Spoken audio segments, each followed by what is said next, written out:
Hi there, it's Miss Victoria. In honor of National Library Week, I wanted to share with you this book called Little Libraries, Big Heroes about the history of the Little Free Library. I hope you enjoy.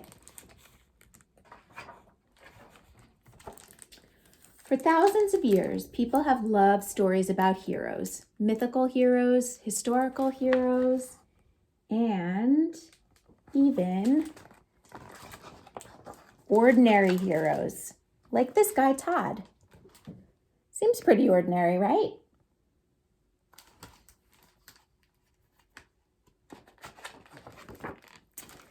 Here's Kid Todd pretending to be a superhero. In school, he didn't feel heroic. Even though his mother had been a teacher who loved books, reading was difficult for him. He was often scolded for asking too many questions and was told that he wasn't a good student.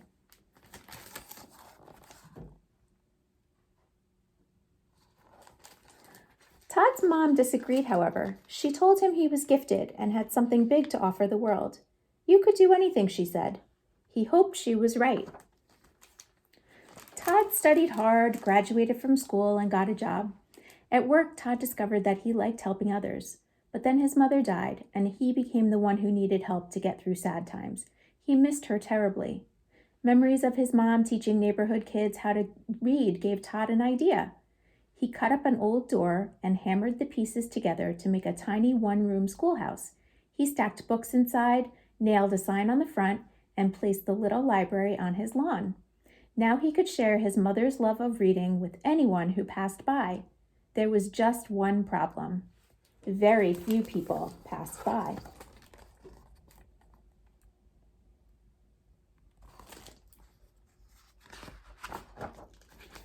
One day, during a rummage sale, Todd's neighbors spotted his creation. What a neat idea! Did you build that yourself? Why did you make it? Todd told them about his mom. People loved his story. It reminded them of ordinary heroes they knew. Soon neighbors who had never met before were gathered around, chatting like old friends.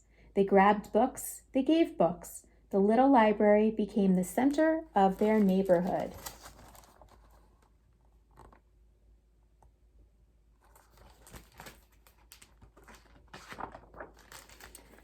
Todd felt his nifty box of books had potential.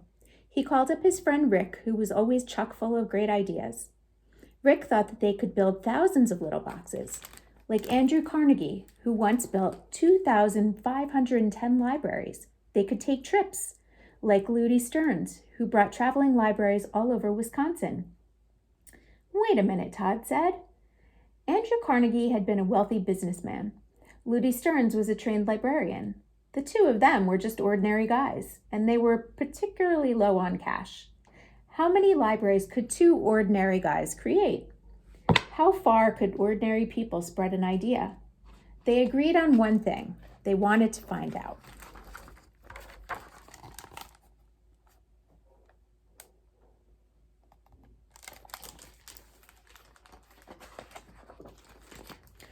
For months, they salvaged, designed, sawed, and painted. They learned important skills, such as how to recycle a barn, how to pick out a sliver, and how to convince family members that sawing and painting were fun. The team lined up their finished masterpieces and waited for the crowds. But crowds didn't come. Only one person bought a little library. The freshly built library sat and sat and sat.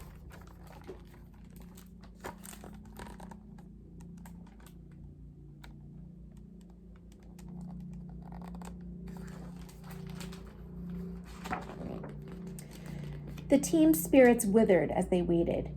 Books are filled with great ideas, they knew, but those ideas could only spread if people actually read them. So Todd and Rick decided that if people wouldn't come get the libraries, they'd bring the libraries to the people. Out they went with 30 tiny libraries, planting them like seeds between Madison, Chicago, and Minneapolis. Just like at the rummage sale, folks gathered around. Curiosity lured readers to the little boxes. They borrowed and shared books.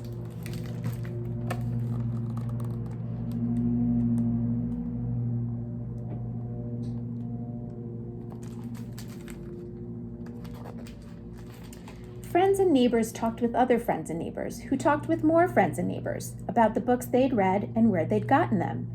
It was working. The seeds of Todd and Rick's idea were beginning to grow. A radio interview spread the word about the little free libraries all around Wisconsin. Then a national TV show featured their idea.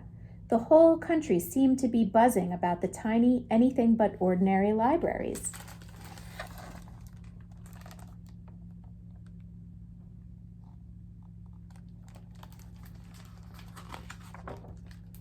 Over the next year, 400 little libraries sprang up across the United States. Each library needed a caretaker called a steward.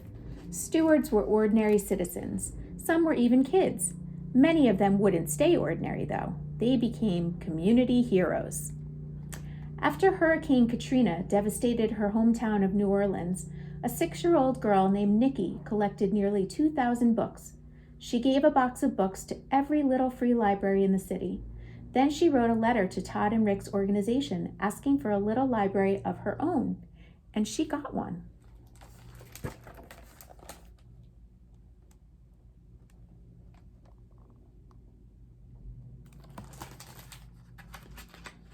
Nikki tucked some of her favorite books inside, and people have been checking out stories from it ever since. In El Paso, near the U.S.-Mexico border, reading programs were short on money. A librarian named Miss Lopez placed the first Little Free Library in Texas at an elementary school there. With her students' help, the idea spread to more than 50 locations around the city. Soon families had more access to books in English and Spanish. In western Uganda, volunteers set up a primary school and a little free library within a refugee camp. The women, men, and children who lived there had escaped great violence and had been forced to leave most of their possessions behind. Some of them learned to read from the magazines and picture books they found inside the tiny library.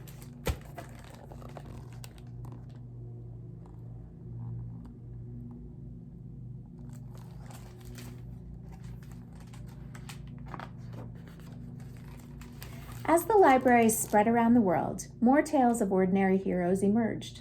From within a Wisconsin prison, along a hiking trail in Canada, and in cities across Brazil.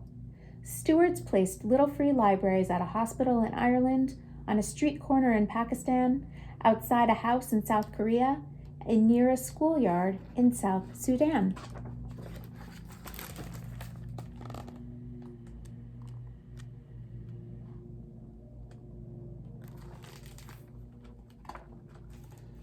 Today, thousands of ordinary and creative heroes are bringing millions of free books to their friends and neighbors. Today, those friends and neighbors will share them with other friends and neighbors. Today, books will be loved, big ideas will spark, and tomorrow,